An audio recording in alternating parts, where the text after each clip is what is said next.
Hi, and welcome to the Bottom Line. I'm Pastor Paul Steele. I am the senior pastor at Bethlehem Church in Austin, Minnesota. Now, the Bottom Line is our weekly summary of the previous Sunday's sermon. And this past Sunday, we started a two-part sermon on Thanksgiving.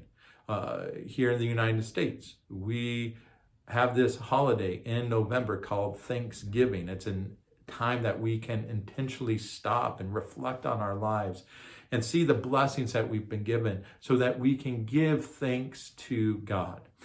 It's good for us to have this time because it changes our perspective.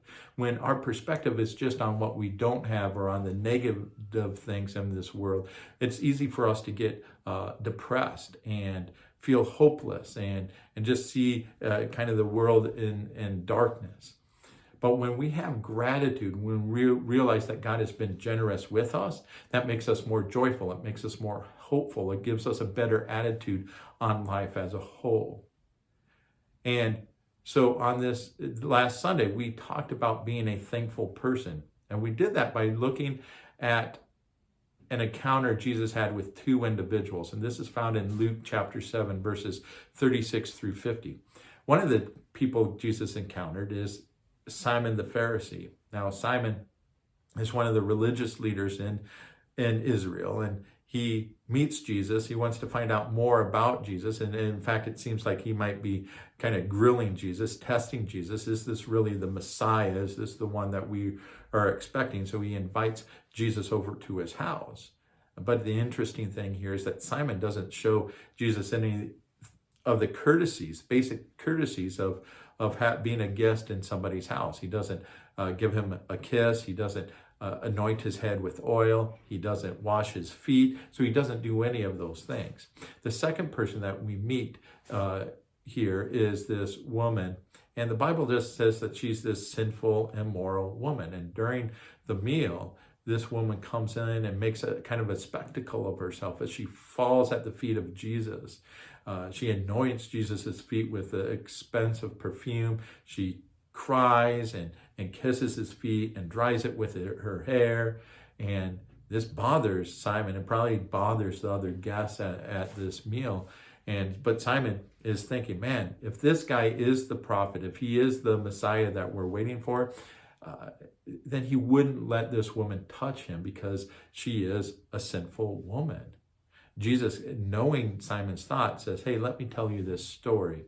There's this man who lent two men some money. One, he lent 500 pieces of silver, the other 50 pieces of silver. And when the time came to pay it back, neither man could pay it back. And so out of the compassion of the lender's heart, he forgave the debt of both men. Jesus asked this simple question. Now, which one's going to love him more? And Simon said, well, of course, the one that had the bigger debt forgiven. And so Jesus is making this point. He is saying, hey, this woman is responding to me in this way because she realizes she has a big debt that's been forgiven. She is showing me gratitude. She's showing me love because she's been blessed in this way. She's been an outcast of society. She has felt the negative consequences of her sin and all of this. And somehow, some way, Jesus has extended this hand to her and has brought her into community, has forgiven her these sins, and that has made her grateful. Now, Simon, on the other hand, it's not like he doesn't have a lot to be forgiven of himself, but he just doesn't see his need. His perspective is wrong. And so he doesn't appreciate what Jesus has come to offer. You know, he doesn't understand the forgiveness that Jesus has for him.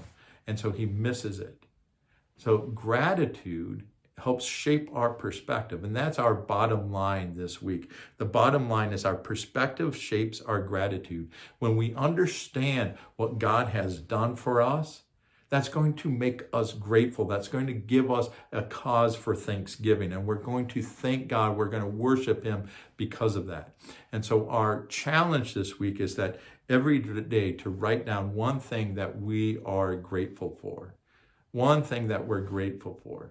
And if you can, share that to social media. Use the hashtags Bethlehem Church, Austin, Minnesota, thankful.